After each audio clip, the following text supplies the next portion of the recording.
Shalom, selamat pagi saudara-saudara yang kasih Tuhan kita Yesus Kristus. Pagi hari ini saya mengajak kita merenungkan firman Tuhan dari kitab Pengkhotbah pasalnya yang kelima ayat yang pertama sampai dengan ayatnya yang ketujuh. Saya akan bacakan untuk kita sekalian. Berhati-hatilah kalau mau pergi ke rumah Tuhan, lebih baik pergi ke situ untuk belajar daripada untuk mempersembahkan kurban.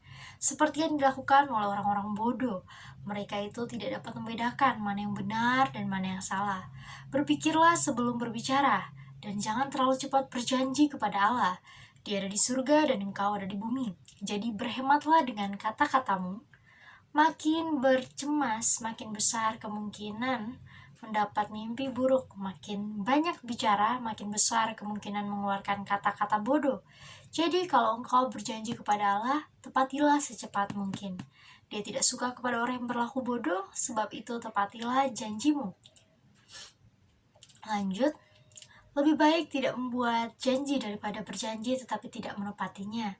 Janganlah kata-katamu membuat engkau berdosa, sehingga engkau terpaksa mengatakan kepada imam yang melayani Tuhan bahwa engkau keliru mengucapkan janji.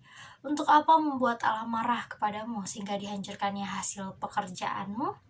Sebagaimana banyak mimpi itu tidak ada artinya, begitu juga banyak bicara tidak ada gunanya.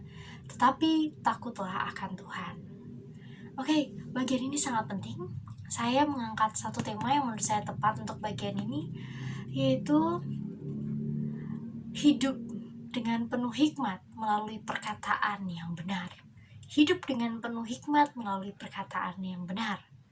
Saya percaya setiap kita dikaruniakan Tuhan untuk mampu berkata-kata, berbicara, sebab ini merupakan salah satu komunikasi yang Tuhan izinkan di antara sesama manusia.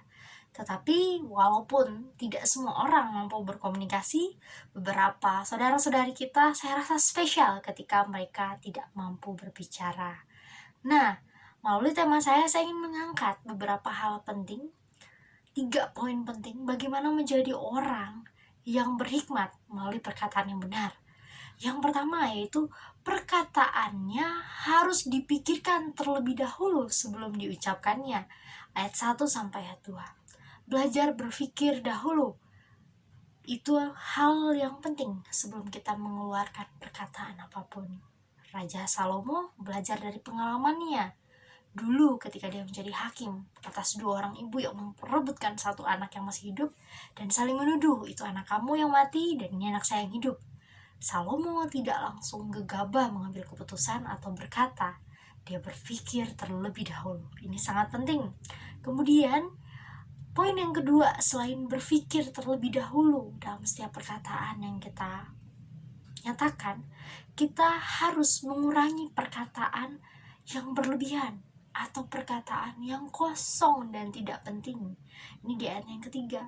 Sebab kamu terlihat pintar atau terlihat bijaksana bukan dari seberapa banyak perkataan yang kamu ucapkan, tapi kamu dapat terlihat bijaksana atau pintar tergantung dari seberapa penting, seberapa bermakna perkataan yang kamu utarakan.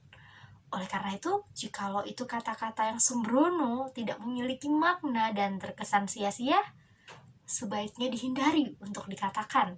Sebab itu hanya akan menjadikan kamu menjadi pribadi yang terlihat bodoh.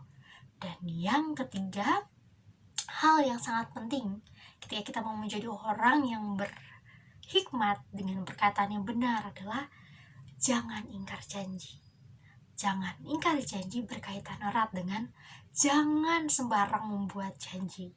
Sebelum kamu berpikir, janganlah mudah untuk membuat janji, baik dengan sesama manusia. Misalnya kita berjanji kepada anak kita, ketika kita tidak mampu menepatinya, mungkin anak kita akan kecewa, atau pasangan kita akan sangat-sangat kecewa. Oleh karena itu, jangan mudah membuat janji kalau kamu tidak dapat menepatinya. Apalagi di bagian ini disoroti, jangan mudah berbuat janji kepada Tuhan. Hari ini engkau datang ke bait Allah dan berkata, atau ke gereja, Pak Pendeta, saya berjanji saya tidak akan minum minuman keras lagi.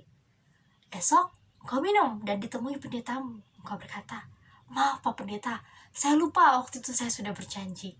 Jikalau belum bisa menepati janji, janganlah berjanji. Biarlah ketiga hal ini boleh menjadi tips, boleh menjadi satu peringatan penting dalam hidup kita untuk kita berperilaku dan menjadi orang yang berhikmat dengan perkataan yang benar, bukan perkataan yang sia-sia. Mari awali pagi harimu dengan semangat kasih Kristus yang membara di dalam hidupmu. Tuhan Yesus memberkati.